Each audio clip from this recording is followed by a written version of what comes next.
Series की शुरुआत कुछ शरारती स्टूडेंट्स से होती है जो एक खाली बिल्डिंग में लड़कियों को होस्टेज बना लेते हैं। जल्द ही लड़कियों को बचाने के लिए एक मास्क्ड मैन आता है और एक एक करके उन बदमाशों को हरा देता है। ये आदमी कोई आम इंसान नहीं है, वो उन्हें आसानी से सरेंडर करने पर मजबूर कर देता है। ये मास्क्ड मैंजी रॉकी है, जो जापानी गवर्नमेंट द्वारा चुना गया एक स्पेशल टीचर है जिसे हाई स्कूल स्टूडेंट्स के बुरे व्यवहार को हैंडल करने के लिए रखा गया है। एक नए स्कूल में अपने पहले दिन उसे क्लास 2C का क्लास टीचर बनाया जाता है, जो अपने बदमाश बच्चों के लिए बदनाम है। एक साथी टीचर मिकी इचिमुरा जी को वार्निंग देती है कि वो 2C के खतरनाक स्टूडेंट्स से सावधान रहे, लेकिन डरने के बजाय जी काम शुरू करने के लिए और भी ज्यादा एक्साइटेड हो जाता है, जिसे देखकर मिकी हैरान रह जाती है। जब जी क्लास में एंटर करता है तो वो देखता है कि स्टूडेंट्स सच में बहुत बदतमीज हैं। फिर भी वो नहीं डरता। वो खुशी खुशी अपना इंट्रो देता है और इंट्रोडक्शन फॉर्म्स बांटकर उनका ध्यान खींचने की कोशिश करता है। कोई भी स्टूडेंट ध्यान नहीं देता जब तक कि हालत अचानक बदल नहीं जाती। जब जी एक स्टूडेंट को फॉर्म देने की कोशिश करता है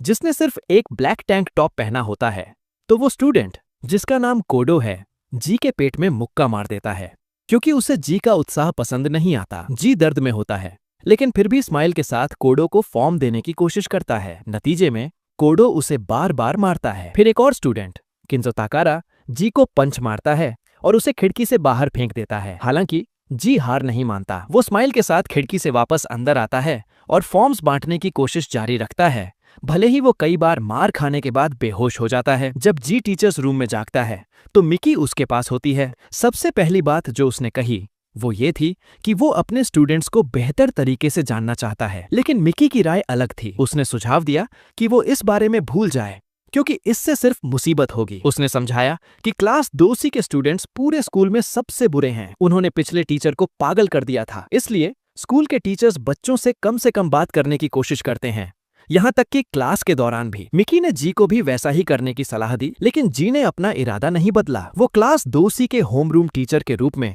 अपना काम करने के लिए और भी ज्यादा दृढ़ डिटरमिन्ड था। टीचर्स रूम से निकलने के बाद जी ने 2 स्टूडेंट्स को 100 येन के नोट के लिए लड़ते हुए देखा। उसने उन्हें रोकने की कोशिश की और लड़ाई आखिरकार खत्म हो गई। हालांकि मदद करने की कोशिश में उसे भी मुक्का लगा। बाद में कैंपस में घूमते हुए जी की मुलाकात कानाको कोंडो नाम की एक फीमेल स्टूडेंट से हुई। दूसरे स्टूडेंट्स के उलट कानाको ने उसका स्वागत किया और उसे 4 ऐसे स्टूडेंट्स के बारे में बताया जिनसे उसे बचकर रहना चाहिए। पहला है ओआमी बोन, जो एक अमीर खानदान से है। दूसरा है कोडो, जिसे उसके गुस्से की वजह से मैडमैन कहा जाता है। तीसरा है रयोटा, जिसे आइसमैन कहा जाता है क्योंकि वो कभी अपने इमोशंस नहीं दिखाता। आखिरी है शिशिमारू, शैडोमैन, जो लोगों को मैनिपुलेट करने में माहिर है। ये 4 स्टूडेंट्स M4 के नाम से जाने जाते हैं, लेकिन एक स्टूडेंट है जो इन सबसे ज्यादा ताकतवर है, किंजो ताकारा, जो स्कूल का सबसे स्ट्रॉन्ग स्टूडेंट है। कानाको के मुताबिक बोन M4 में सबसे कमजोर है। वो M4 का हिस्सा सिर्फ इसलिए है क्योंकि वो अमीर है। अपने पैसों से वो आसानी से लोगों को कंट्रोल कर सकता है,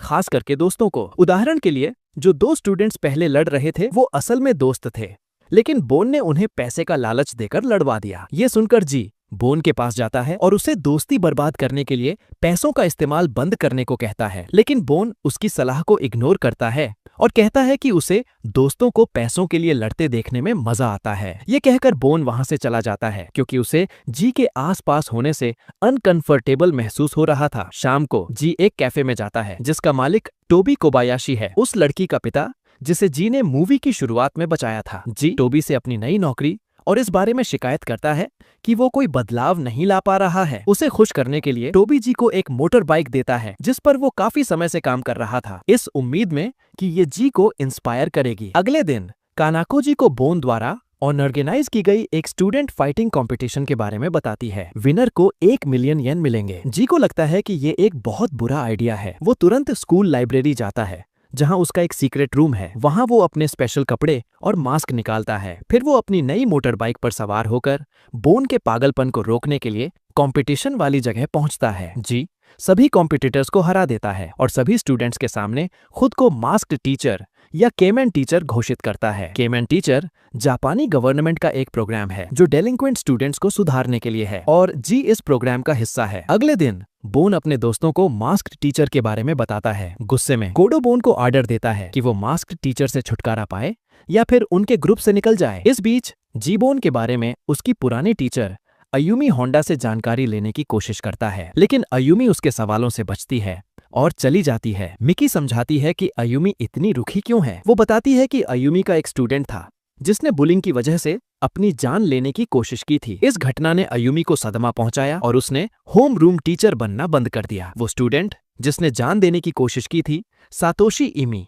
बोन का दोस्त था। अब जी बोन को बेहतर समझता है और उसकी मदद करने का फैसला करता है। वो जल्द ही सातोशी को ढूंढ लेता है जो अब एक पार्क में व्हील चेयर पर है। सीन शिफ्ट होता है और बोन शिशिमारू से सलाह मांगता है। शिशिमारू मास्क्ड टीचर को फंसाने का एक प्लान बताता है। 5 मिलियन येन के इनाम के साथ एक और फाइटिंग कंपटीशन रखो। अगले दिन शरारती स्टूडेंट्स फिर से लड़ाई के लिए जमा होते हैं। शिशिमारू का प्लान काम कर जाता है और जी मास्क पहनकर उन्हें रोकने पहुंचता है। जी सभी पार्टिसिपेंट्स से लड़ता है, लेकिन उन्हें गंभीर चोट नहीं पहुंचाता। वो तभी सीरियस होता है जब उसका सामना बोन के 2 हायर्ड गुंडों से होता है। उन्हें हराने के बाद बाकी स्टूडेंट्स डर के मारे भाग जाते हैं। फिर जी सातोशी को वहां लाकर बोन को सरप्राइज कर देता है, जो बोन को अपनी गलती का एहसास कराने में मदद करता है। अगले दिन कोडो मास्क्ड टीचर को न हरा पाने के लिए बोन पर गुस्सा होता है। जैसे ही कोडो एक स्टूडेंट केइगो कुसानागी को पीटना शुरू करता है, केइगो बीच में आकर कोडो पर मास्क्ड टीचर से डरने का आरोप लगाता है। ये उकसावा काम कर जाता है और कोडो मास्क्ड टीचर को हराने की कसम खाता है। कोडो का प्लान शिशिमारू तक पहुंचता है, जो किंजो को इन्फॉर्म करता है। शिशिमारू को डर है कि अगर कोडो ने मास्क्ड टीचर को हरा दिया तो वो अगला निशाना किंजो को बना सकता है। उसी वक्त कोडो के फॉलोअर्स स्कूल में हल्ला मचाना शुरू कर देते हैं और मास्क्ड टीचर को ढूंढते हैं। जी को फिर से अपना मास्क पहनना पड़ता है और वो कोडो के आदमियों को स्कूल से दूर ले जाता है ताकि उनसे लड़ सके। जी उन्हें बिना मारे रोकने का अपना यूनिक स्टाइल इस्तेमाल करता है और जीत जाता है। अपने आदमियों के हारने से गुस्से में कोडो उन्हें पीटता है और उन्हें मास्क्ड टीचर को ढूंढने का ऑर्डर देता है। कोडो की बेरहमी से थककर उसके कुछ आदमी उसे हटाने का प्लान बनाते हैं। अगले दिन जब वो उसका सामना करते हैं तो कोडो बिना कुछ कहे उनसे लड़ता है। जब कोडो अपने आदमियों को पीट रहा होता है तो किंजो आता है और उसकी बेरहमी के लिए उसकी आलोचना करता है। किंजो की आवाज सुनकर कोडो रुक जाता है, लेकिन फिर किंजो को निशाना बनाता है। जैसे ही दोनों के बीच लड़ाई शुरू होने वाली होती है, जी बीच में आ जाता है और कोडो को पीछे हटने पर मजबूर कर देता है। हालांकि कोडो हार नहीं मानता। वो और उसके 2 वफादार साथी मिकी को स्कूल ग्राउंड में ले जाते हैं ताकि उसे मास्क्ड टीचर के लिए चारा, बेट के रूप में इस्तेमाल कर सकें। उम्मीद के मुताबिक कुछ ही देर में मास्क्ड टीचर वहां पहुंच जाता है। कोडो अपने 2 साथियों को मास्क्ड टीचर से लड़ने का ऑर्डर देता है, लेकिन वो उसका मुकाबला नहीं कर पाते और जल्दी पीछे हट जाते हैं। आखिरकार कोडो खुद मास्क्ड टीचर से लड़ने का फैसला करता है। अपनी स्किल्स और ताकत के बावजूद कोडो एक भी पंच नहीं मार पाता। मास्क्ड टीचर आसानी से कोडो के सारे अटैक्स को ब्लॉक कर देता है जब तक कि कोडो थक नहीं जाता। मास्क्ड टीचर कोडो से कहता है कि सिर्फ ताकत से लोगों का दिल नहीं जीता जा सकता और फिर चला जाता है। कोडो अकेला रह जाता है और पछतावे में घुटनों के बल बैठकर रोने लगता है। बोन और कोडो को संभालने के बाद भी जी की मुश्किलें खत्म नहीं होती, क्योंकि केइगो उस पर शक करने लगता है। जी ये भी नोटिस करता है कि कोडो बहुत शांत हो गया है। वो तब भी चुप रहता है जब स्टूडेंट्स उसे मारते हैं, जो जी को उसकी मदद करने के लिए प्रेरित करता है। हालांकि टोबी सुझाव देता है कि जी कोडो को खुद आगे बढ़ने दे। टोबी जी को याद दिलाता है कि वो शुरू से ही कोडो की मदद कर रहा है। इस बीच मिकी रयोटा को स्टन बैटन का इस्तेमाल करके 2 लोगों को लूटते हुए देखती है। इससे पहले कि वो कुछ कह पाती, रयोटा उसे जान से मारने की धमकी देता है अगर उसने किसी को बताया, लेकिन मिकी आसानी से नहीं डरती। वो जी को रयोटा की करतूतों के बारे में बताती है। अगले दिन स्कूल में कानाको भी बताती है कि रयोटा एक अपार्टमेंट में अकेला रह रहा है और जिंदा रहने के लिए लोगों को लूट रहा है। रयोटा के बारे में और जानने के लिए जी बोन से बात करता है। बोन मानता है कि वो रयोटा के बारे में ज्यादा नहीं जानता, सिवाय इसके कि वो लोगों को लूट रहा है और हथियारों में माहिर है। जी रयोटा से उसके अपार्टमेंट में मिलने का फैसला करता है। वो रयोटा को समझाने की कोशिश करता है कि वो सब कुछ वापस कर दे जो उसने चुराया है और पुलिस के पास जाए, और वादा करता है कि वो उसके साथ जाएगा। सुनने के बजाय रयोटा जी को स्टन बैटन से शॉक दे देता है, जिससे वो बेबस हो जाता है। रयोटा अंदाजा लगाता है कि जी को उसके जुर्मों के बारे में किसने बताया होगा। अगले दिन स्कूल में वो मिकी को मारने की कोशिश करता है। इससे पहले कि वो उसे बैटन से मारता, जी बीच में कूद जाता है और उसे नीचे गिरा देता है। फिर रयोटा अपना ध्यान जी पर लगाता है, ये समझते हुए कि मिकी तक पहुंचने के लिए उसे पहले जी को हराना होगा। जी इसे समझ जाता है और रयोटा से तैयार होने के लिए एक पल मांगता है। वो तुरंत अपने सीक्रेट रूम में जाकर अपने स्पेशल कपड़े और मास्क पहनता है। मास्क्ड टीचर को देखकर रयोटा बिना हिचकिचाहट के हमला करता है। रयोटा और जी के बीच लड़ाई शुरू होती है, जहां जी ज्यादातर रयोटा के बैटन से बचता है। वो तब तक बचता और ब्लॉक करता रहता है जब तक उसे रयोटा के बैटन को किक मारने का मौका नहीं मिलता, जिससे वो ग्राउंड फ्लोर पर गिर जाता है। हालांकि जब रयोटा घिर जाता है तो वो अपनी जैकेट के नीचे से एक स्टन गन निकालता है और जी को शॉक देकर दूसरी मंजिल से नीचे फेंक देता है। जी बच जाता है, लेकिन बुरी तरह जख्मी होता है। वो टोबी के कैफे में अपने जख्मों का इलाज करता है, जहां टोबी चिंता में सुझाव देता है कि जी को कभी कभी वायलेंस का इस्तेमाल करना चाहिए। उसे डर था कि अगर जी स्टूडेंट्स के प्रति बहुत नरम रहा तो वो किसी दिन खतरे में पड़ सकता है, लेकिन जी ने इस आइडिया को खारिज कर दिया और डेलिंक्वेंट स्टूडेंट्स को बदलने के लिए अपने दिल का इस्तेमाल करने को तरजीह दी। इस बीच स्कूल की छत पर स्टूडेंट्स का एक ग्रुप कोडो को बुरी तरह पीट रहा था। उसके कुछ पुराने फॉलोअर्स उसे रोज पिटते हुए नहीं देख सके, इसलिए उन्होंने उसकी मदद करने का फैसला किया और पुलिस से लड़े। अपने दोस्तों की दया देखकर कोडो भावुक हो गया। वो समझ गया जो मास्क टीचर ने उसे पहले कहा था। वो उठा और पुलिस का मुकाबला किया। एक भयानक लड़ाई के बाद कोडो और उसके दोस्त जीत गए और उनकी दोस्ती फिर से पक्की हो गई। शाम को टोबी अचानक एक सुनसान सड़क पर रयोटा से मिलता है। रयोटा, जो बुरे मूड में था, टोबी को देखता है और तुरंत अपने बैटन से उसे तब तक पीटता है जब तक टोबी के सिर से खून नहीं निकल आता। अचानक एक मास्क्ड टीचर आता है और रयोटा को इतनी जोर से मारता है कि वो जमीन पर गिर जाता है और माफी मांगता है, लेकिन वो मास्क्ड टीचर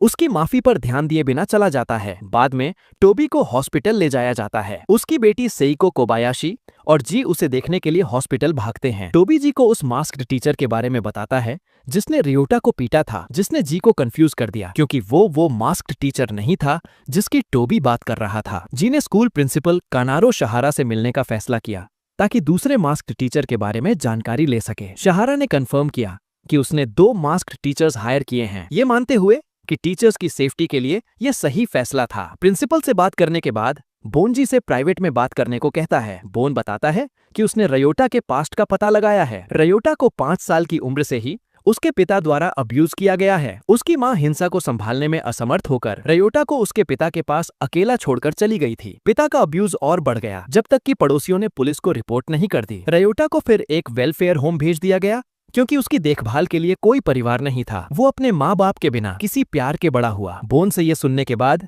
जी इसे मिकी के साथ शेयर करता है। मिकी निष्कर्ष निकालती है कि रयोटा का एक्सप्रेशनलेस चेहरा उसके अंधेरे अतीत की वजह से हो सकता है, जिसने उसे प्यार और दर्द से दूर कर दिया। जल्द ही टीचर्स जी को बताते हैं कि उसकी क्लास में हंगामा हो गया है। रयोटा को 2 आदमियों ने किडनैप कर लिया है जिन्हें उसने लूटा था और वो बदला लेना चाहते हैं। ये समझते हुए कि रयोटा को मदद की जरूरत है, जी मास्क और कपड़े पहनने के लिए अपने सीक्रेट रूम की तरफ भागता है, लेकिन उसे मिकी की बातें याद आती हैं। वो रयोटा को खुद के रूप में यानी जी अराकी बनकर बचाने का फैसला करता है। वो तुरंत उस जगह जाता है जहां उन आदमियों ने रयोटा को रखा है। जी रयोटा को बचाने की कोशिश करता है और इस प्रोसेस में पंचेस और किक्स खाता है। उन दोनों आदमियों को जी से उलझता देख रयोटा एक टूटी हुई कांच की बोतल उठाता है और उन्हें मारने का प्लान बनाता है। जी इसे देख लेता है और रयोटा की तरफ लपकता है। उसे रोकते हुए वो खुद उस टूटी हुई बोतल से पेट में चोट खा लेता है। रयोटा जी की इस हरकत से हैरान रह जाता है, लेकिन जी उसके कान में फुसफुसाता है और वादा करता है कि वो हमेशा उसकी रक्षा करेगा। वो रयोटा से कहता है कि वो उसे कातिल नहीं बनने देगा क्योंकि उसे विश्वास है कि रयोटा का भविष्य उज्जवल है और उसे अपने पास्ट में नहीं जीना चाहिए। जी को इलाज के लिए हॉस्पिटल ले जाया जाता है और खुशकिस्मती से वो बच जाता है। हालांकि उस शाम जी हॉस्पिटल से चुपके से निकल जाता है उन 2 आदमियों को ढूंढने के लिए जिन्होंने रयोटा को पीटा था। इस बार वो हिंसा करने से नहीं हिचकिचाता। हॉस्पिटल से निकलने के बाद जी ने तुरंत दूसरे मास्क टीचर के बारे में जानकारी जुटाने की कोशिश की। इस बीच जब कोडो अपने दोस्तों के साथ था, किंजो ने उसके पास आकर उसे चैलेंज किया, लेकिन कोडो बदल चुका है। उसने किंजो के चैलेंजेस का समझदारी से जवाब दिया, जिससे किंजो को खाली हाथ जाना पड़ा। किंजो ने महसूस किया कि वो मास्क्ड टीचर को कंट्रोल में नहीं रख सकता। उसे बुरे लड़कों का कोडो की तरह बदलना पसंद नहीं था। अपने दोस्त को गुस्से में देखकर शिशिमारू ने किंजो से वादा किया कि वो उस रात मास्क्ड टीचर से छुटकारा पा लेगा। शिशिमारू ने वाइस प्रिंसिपल को पीटकर और उन्हें धमकाकर अपना प्लान शुरू किया ताकि वो मास्क्ड टीचर की आइडेंटिटी का पता लगा सके। शिशिमारू ने कहा कि अगर वाइस प्रिंसिपल ने इनकार किया या वो नाकाम रहे तो वो स्कूल के हर टीचर को मार देगा। अगले दिन वाइस प्रिंसिपल ने टीचर से पूछताछ शुरू कर दी। वाइस प्रिंसिपल की घबराहट देखकर जी और मिकी ने बोन से शिशिमारू के बारे में जानकारी लेने का फैसला किया। बोन ने समझाया कि शिशिमारू मास्क्ड टीचर की आइडेंटिटी क्यों एक्सपोज करना चाहता था और बताया कि शिशिमारू एक तेज और टफ फाइटर है। किसी वजह से शिशिमारू और किंजो अब बड़ों पर भरोसा नहीं करते थे। शाम को जी ने अपना मास्क पहनकर शिशिमारू से मिलने का फैसला किया। इससे पहले कि वो बात कर पाते, एक और मास्क्ड टीचर अचानक वहां आया और शिशिमारू पर हमला कर दिया। जी ने तुरंत उसे ब्लैक मास्क्ड टीचर के हमले से बचाया, लेकिन इस चक्कर में उसे खुद एक जोर का मुक्का लगा। जी के गिरने के बाद शिशिमारू और ब्लैक मास्क्ड टीचर के बीच लड़ाई लाजमी थी। हालांकि शिशिमारू ब्लैक मास्क्ड टीचर का मुकाबला नहीं कर सका और कुछ ही हिट्स के बाद बेहोश हो गया। अगले दिन किंजो 2 स्टूडेंट्स को शिशिमारू के बारे में बात करते हुए सुनता है कि वो मास्क्ड टीचर द्वारा पीटे जाने के बाद हॉस्पिटल में भर्ती है। परेशान होकर किंजो हॉस्पिटल भागता है, जहां शिशिमारू अभी भी बेहोश है। उसी वक्त बोनजी को किंजो और शिशिमारू के बारे में नई जानकारी देता है। पता चलता है कि दोनों एक ही ऑर्फनेज अनाथालय से आए हैं, इसलिए वो पक्के दोस्त हैं। एक दिन शिशिमारू को उन पेरेंट्स ने अडॉप्ट किया जो सिर्फ सरकारी मदद का पैसा चाहते थे और उसकी परवाह नहीं करते थे। वो अक्सर शिशिमारू को टॉर्चर करते थे। किंजो को इस बारे में तब पता चला जब वो उस घर गया। गुस्से में उसने शिशिमारू के अडॉप्ट करने वाले पेरेंट्स को पीटा और उसे उनके जुल्म से बचाया। तब से ही दोनों लड़कों का बड़ों से भरोसा उठ गया था। शिशिमारू से मिलने के बाद किंजो स्कूल वापस आता है और जो भी मिलता है उसे पीट कर अपना गुस्सा निकालता है। ब्लैक मास्क्ड टीचर उसका इंतजार कर रहा था और उसे शिशिमारू का बदला लेने का मौका मिला। उनकी लड़ाई भयानक थी और किंजो जल्द ही हारने लगा। उसने भागने की कोशिश की, लेकिन ब्लैक मास्क्ड टीचर ने उसका पीछा किया और उसे फिर से लड़ने पर मजबूर किया। खुशकिस्मती से जी सही समय पर किंजो की मदद के लिए पहुंच गया और ब्लैक मास्क्ड टीचर के खिलाफ उसकी जगह ले ली। जी और ब्लैक मास्क्ड टीचर के बीच की लड़ाई बराबर की थी। ये महसूस करते हुए कि लड़ाई लंबी चलेगी, ब्लैक मास्क्ड टीचर ने फिलहाल पीछे हटने का फैसला किया। उसके बाद जी शहारा के पास गया और उनसे ब्लैक मास्क्ड टीचर का टीचिंग परमिट कैंसिल करने को कहा, लेकिन शहारा ने जी से कहा कि अगर वो स्कूल में अपनी नौकरी बरकरार रखना चाहता है तो वो दूसरे मास्क्ड टीचर के काम में दखल ना दे। इस बीच किंजो शिशिमारू के हॉस्पिटल के खर्चे के लिए पैसे ढूंढने की कोशिश करता है। उसे कई बार रिजेक्ट किया गया, जब तक कि वो एक ऐसे आदमी से नहीं मिला जिसने उसे एक फैक्ट्री में काम देने का ऑफर दिया। हालांकि वो आदमी सिर्फ किंजो को फंसाना चाहता था। किंजो के काम शुरू करने के बाद उस आदमी ने फैक्ट्री के पैसे चुरा लिए और किंजो पर चोर होने का इल्जाम लगाया। जी को किंजो की मदद करनी पड़ी। किंजो उस आदमी को माफ नहीं कर सका जिसने उसे फंसाया था। वो उस आदमी को रात में एक खाली जगह पर ले गया और उसे लड़ने के लिए चैलेंज किया। उस आदमी ने लोहे का पाइप इस्तेमाल किया, जबकि किंजो के पास सिर्फ उसके हाथ थे। वो आदमी किंजो को मारने ही वाला था जब जी उसे बचाने पहुंच गया। किंजो को फंसाने वाले आदमी को हराने के बाद जी किंजो की मदद के लिए भागा, जो एक पुल ब्रिज के किनारे लटका हुआ था। अब और ज्यादा देर तक ना पकड़ पाने की वजह से किंजो ने आखिरकार जी का हाथ थामा और जी ने उसे खींचकर सेफ कर लिया। जाने से पहले जी ने किंजो को दूसरों पर भरोसा करना शुरू करने की सलाह दी। उसने कहा कि उम्मीद उसी विश्वास से आएगी। अगले दिन जी अचानक स्कूल के सामने कानाको से मिला। वो दोनों फ्रेंडली बातें करते हुए कैंपस में गए। बदकिस्मती से स्टूडेंट्स के एक ग्रुप ने उन्हें देख लिया और उनकी नजदीकी से खुश नहीं थे। उन्होंने कानाको को सबक सिखाने का फैसला किया। पहले उन्होंने कानाको की डेस्क गंदी कर दी ताकि उसे नोट्स लेने में मुश्किल हो। फिर जब टीचर पढ़ा रहा था तो उन्होंने उस पर पिंस फेंककर उसे परेशान किया। केइगो कानाको को बुली होते हुए नहीं देख सका। वो खड़ा हुआ, उसकी तरफ फेंकी गई पिन को पकड़ा और बुलीज को पीटा। जब टीचर ने उसके एक्शन पर सवाल उठाया तो केइगो ने टीचर का गला दबा दिया। किसी ने उसे रोकने की कोशिश नहीं की, यहाँ तक कि किंजो ने भी नहीं। केइगो की हरकत टीचर्स रूम में चर्चा का विषय बन गई। उसे सख्त वार्निंग मिली और कुछ टीचर्स उसे निकालना चाहते थे। सिर्फ मिकी ने केइगो का बचाव किया, ये मानते हुए कि उसके एक्शन के पीछे कोई वजह जरूर होगी, क्योंकि वो मुश्किल से ही कोई दिक्कत पैदा करता था। खुशकिस्मती से कानाको ने जी और मिकी को बताया कि केइगो उसे असामी नोमा की गैंग से बचा रहा था। मिकी के पास केइगो का बचाव करने की एक और वजह थी। जब वो और जी टोबी के कैफे गए तो उसने बताया कि केइगो की माँ उसकी होम रूम टीचर थी। उन्होंने ही मिकी को टीचर बनने के लिए इंस्पायर किया था। अफसोस की बात है कि केइगो की माँ ने 5 साल पहले एक परेशान स्टूडेंट को हैंडल करने की वजह से निराश होकर सुसाइड कर लिया था। टोबी के कैफे से वापस आते वक्त जी और मिकी अचानक केइगो से मिलते हैं। जब वो एक नाइट क्लब में सिक्योरिटी गार्ड के रूप में काम कर रहा होता है, वो उसके काम खत्म करने का इंतजार करने का फैसला करते हैं ताकि वो उसे घर ले जा सकें। जब वो तीनों केइगो के अपार्टमेंट पहुंचते हैं तो जी और मिकी केइगो के छोटे भाई यूया को अपार्टमेंट से निकलते हुए देखते हैं। उन्हें पता चलता है कि केइगो खुद को और यूया को सपोर्ट करने के लिए सिक्योरिटी गार्ड का काम करता है। सीन शिफ्ट होता है असामी और उसकी गैंग पर, जो जमा है और खुशी खुशी हंस रहे हैं। सिर्फ असामी बुरे मूड में है। जब उसके दोस्त उससे पूछते हैं कि क्या हुआ है, तो वो बेरहमी से उनसे कहती है कि किसी भी तरह केइगो को उनके स्कूल से बाहर निकालो। अगले दिन असामी और उसके गुंडे अपना प्लान शुरू करते हैं। असामी के आदमी केइगो को स्कूल बालकनी पर पीटने के लिए खींचते हैं, जबकि असामी पास से देखती है। लेकिन जी सही समय पर केइगो को बचाने के लिए आ जाता है। केइगो को पीटने के बजाय असामी के आदमियों को जी का सामना करना पड़ता है, जो उन्हें बिना छुए ही हरा देता है। उसके बाद जी असामी को वार्निंग देता है कि वो अपने दोस्तों को गलत काम करने के आर्डर देना बंद करे। असामी पछतावे का नाटक करती है और वादा करती है कि वो ऐसा फिर नहीं करेगी और हर उस शख्स से माफी मांगेगी जिसे उसने चोट पहुंचाई है।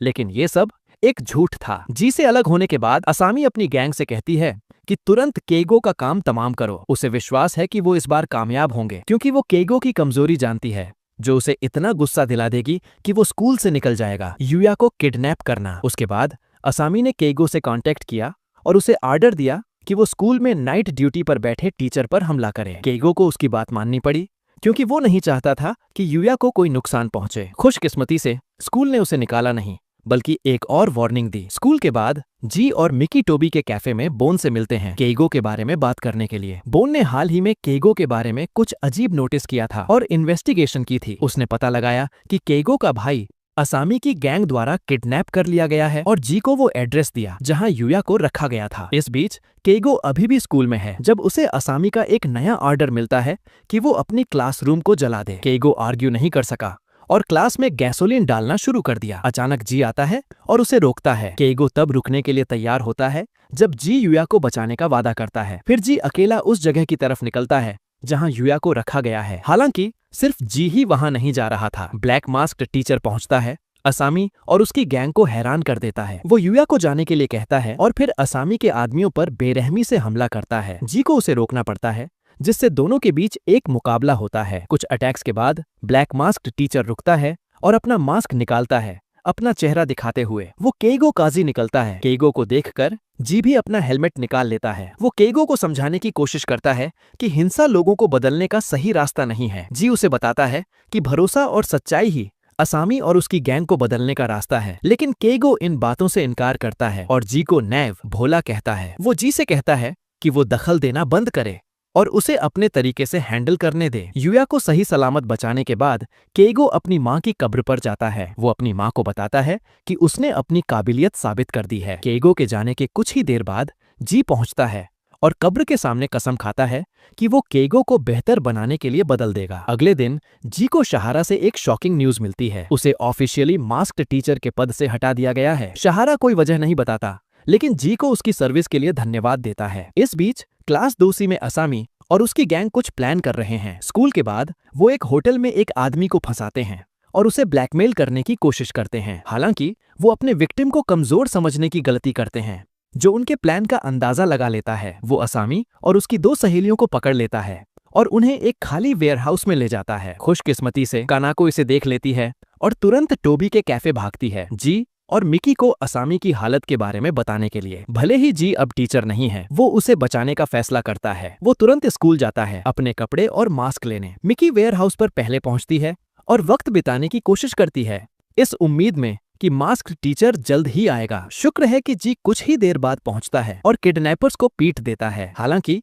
एक किडनैपर असामी की गर्दन पर चाकू रख देता है और जी को धमकी देता है। असामी को सेफ रखने के लिए जी नहीं हिलता और किडनैपर की बेरहमी से पिटाई सहता है। एक मौका देखकर मिकी किडनैपर से चाकू छीन लेती है। वो असामी को बचा लेती है, लेकिन इस प्रोसेस में उसे चोट लग जाती है। मिकी का ये सैक्रिफाइस जी को किडनैपर को बेहोश करने का मौका देता है। अपने गहरे जख्मों के बावजूद जी वेयरहाउस से निकलता है और केइगो से मिलता है, जो चुपके से उसे देख रहा होता है। सांस फूलने के बावजूद जी केइगो से कहता है कि वो अपने सभी स्टूडेंट्स की रक्षा करेगा, जिसमें केइगो भी शामिल है, चाहे उसे कितना भी दर्द क्यों ना हो, क्योंकि यही उसका मिशन है। अगले दिन शहारा को अपने सुपीरियर ऑरा से जी को फिर से मास्क्ड टीचर के रूप में हायर करने का ऑर्डर मिलता है। इस बीच क्लास 2C में किंजो और शिशिमारू अपने पुराने दुश्मन तोमोया मासाकी के आने से हैरान हैं। तोमोया एक पुराना स्टूडेंट था और बोन के आने से पहले M4 का मेंबर था। वो खतरनाक लग रहा है, इसलिए शहारा जी और केइगो से उस पर नजर रखने को कहता है। कुछ दिन बाद कोडो के आदमी स्कूल के सामने जख्मी हालत में मिलते हैं। वो दावा करते हैं कि मास्क्ड टीचर ने उन पर हमला किया। जी को केगो पर शक होता है, लेकिन केगो इनकार कर देता है। कोडो और रयोटा उस जगह का पता लगाते हैं जहां उनके दोस्तों को पीटा गया था। जब वो वहां जाते हैं तो उन्हें 2 मास्क्ड टीचर्स मिलते हैं और उनका हाल भी उनके दोस्तों जैसा होता है, बेहोश और जख्मी। तोमोया इस मौके का फायदा उठाकर दूसरे स्टूडेंट्स को मास्क्ड टीचर से बदला लेने के लिए उकसाता है। जी और केगो इन्वेस्टिगेशन करते हैं कि वो 2 फेक मास्क्ड टीचर्स कौन हैं। हालांकि बोन को पहले पता चल जाता है वो इनुकामी ब्रदर्स इचिरो और जीरो हैं। वो स्टूडेंट्स नहीं हैं, बल्कि ताकतवर एडल्ट्स हैं जो केगो को आसानी से हरा देते हैं। जी बहुत देर से पहुंचता है और केगो को जख्मी हालत में पाता है। वो उसे हॉस्पिटल ले जाता है। अगले दिन हालत और बिगड़ जाती है जब तोमोया दावा करता है कि उसने मास्क्ड टीचर को हरा दिया है। हॉस्पिटल में केगो से मिलते वक्त मिकी को गलती से उसका मास्क और कपड़े मिल जाते हैं, जिससे उसे पता चलता है कि केगो ही एक मास्क्ड टीचर है। केगो जागता है और समझ जाता है कि उसका सीक्रेट बाहर आ गया है। मिकी उसे शांत करने की कोशिश करती है, ये कहते हुए कि उसकी माँ की मौत बेकार नहीं गई। केगो, जो दावा करता था कि वो अपनी माँ से नफरत करता है, आखिरकार मान लेता है कि वो उनसे प्यार करता है। तोमोया स्कूल में एक बड़ा ग्रुप बनाना शुरू करता है ताकि वो उनका बॉयकॉट कर सके जो उनका विरोध करते हैं। इस दौरान किन्सोजी के सामने मानता है कि तोमोया का ऐसा व्यवहार शायद उसकी गलती है। 1 साल पहले किन्सो ने तोमोया को उसके फॉलोअर्स के सामने हरा दिया था, जिस वजह से तोमोया ने अपनी पावर खो दी थी। फिर तोमोया ने कोडो की तरह हिंसा का इस्तेमाल शुरू किया लोगों को कंट्रोल करने के लिए, लेकिन आखिर में उसके फॉलोअर्स उसके खिलाफ हो गए और उसे बुली किया। कोडो के उलट तोमोया ने कंट्रोल खो दिया और अपने एक बुली को मार दिया। कोडो को शक होता है कि तोमोया ने इनुकामी ब्रदर्स को हायर किया है ताकि वो दावा कर सके कि उसने मास्क्ड टीचर को हराया है, जिससे उसे स्टूडेंट्स का सपोर्ट मिलेगा और वो किन्जो अपने सबसे बड़े दुश्मन को खत्म कर सकेगा। इस हंगामे के लिए खुद को जिम्मेदार मानते हुए किन्जो ने तोमोया का सामना करने का फैसला किया, लेकिन जी ने बीच में आकर खुद को तोमोया के बदले का टारगेट बना दिया। तोमोया मान गया और उसने जी को पीटा। जी की हरकतों से प्रभावित होकर किन्जो ने अपना गर्व प्राइड छोड़कर तोमोया से माफी मांगी। हालांकि तोमोया ने किन्सो को बार बार मारकर जवाब दिया। जब किन्सो को महसूस हुआ कि ये बहुत ज्यादा हो रहा है तो उसने वापस लड़ाई की और एक ऐसा पावरफुल पंच मारा जिससे तोमोया को अपनी गलती का एहसास हो गया। भले ही वो पंच तोमोया को नहीं लगा, लेकिन उसने उसकी ताकत महसूस की। तोमोया ने अपनी हार और गलतियां मान ली और घुटनों के बल बैठकर रोने लगा। लेकिन ये पल थोड़ा ही चला, क्योंकि इनुकामी ब्रदर्स वहां आ गए और सब पर हमला कर दिया, यहाँ तक कि तोमोया पर भी। अपनी संख्या के बावजूद वो इनुकामी ब्रदर्स के सामने बेबस थे। जब सभी उम्मीदें खत्म होती दिखीं, तो अचानक ब्लैक मास्क्ड टीचर आया और इनुकामी ब्रदर्स से लड़ा। कुछ ही पलों बाद जी भी लड़ाई में शामिल हो गया। भले ही इनुकामी ब्रदर्स बहुत ताकतवर थे, दोनों मास्क्ड टीचर्स ने हार नहीं मानी। लड़ाई देख रहे स्टूडेंट्स मास्क्ड टीचर्स के साथ सिंपैथी दिखाने लगे और उन्हें चीयर करने लगे, जिससे उनका उत्साह बढ़ गया। नई एनर्जी के साथ जी और ब्लैक मास्क्ड टीचर ने एक कंबाइंड अटैक से इनुकामी ब्रदर्स को हरा दिया। जिम में सभी स्टूडेंट्स ने इस जीत का जश्न मनाया। हालांकि जी और केगो बिना कुछ कहे जल्दी से वहां से निकल गए। जब वो नजर से दूर हो गए तो जी ने केगो से पूछा कि वो स्टूडेंट्स की मदद क्यों कर रहा था। केगो ने माना कि उसने ये जी की वजह से किया, न कि स्टूडेंट्स के लिए। उसने ये भी कहा कि वो भविष्य में एक मास्क्ड टीचर के रूप में अपने तरीके नहीं बदलेगा। अगले दिन जी को शहारा ने बुलाया, जिसने अपने खराब परफॉर्मेंस पर दुख जताया। शहारा ने माना कि वो एक मास्क्ड टीचर की मदद के बिना डेलिंक्वेंट स्टूडेंट्स को नहीं बदल सकता था। इस बीच किन्सो और शिशिमारू ने तोमोया को जाने दिया, जिसे रिहेबिलिटेशन सेंटर वापस जाना था। अलविदा कहने से पहले किन्सो ने तोमोया को बताया कि जी ने ही उसे ऐसा इंसान बनने के लिए प्रभावित किया है जैसा वो आज है। अगले दिन जी ने अपने स्टूडेंट्स को फॉर्म्स बांटे, ये पूछते हुए कि ग्रेजुएशन के बाद उनका क्या प्लान है। किन्सो फॉर्म भरने के लिए तैयार हो गया, लेकिन क्लास से बाहर निकलने से पहले उसने फॉर्म जी की तरफ फेंक दिया। जब जी ने फॉर्म चेक किया तो उसने देखा कि किन्सो ड्राइवर का लाइसेंस लेना चाहता है। अगर आप कभी उदास महसूस करें तो बस याद रखिए कि सबसे बड़े बदमाशों को भी एक मोटर बाइक, एक स्माइल और एक पक्के इरादे वाले मास्क्ड टीचर द्वारा सुधारा जा सकता है। और हाँ, चेहरे पर कुछ पंचेस भी काम कर जाते हैं। मैंने एक नया चैनल भी शुरू किया है, उसकी लिंक नीचे डिस्क्रिप्शन और पहले कमेंट में है, तो उसे चेकआउट जरूर करना, क्योंकि वहां भी कमाल की वीडियोस आती। आपका बहुत बहुत शुक्रिया ये वीडियो पूरी देखने के लिए।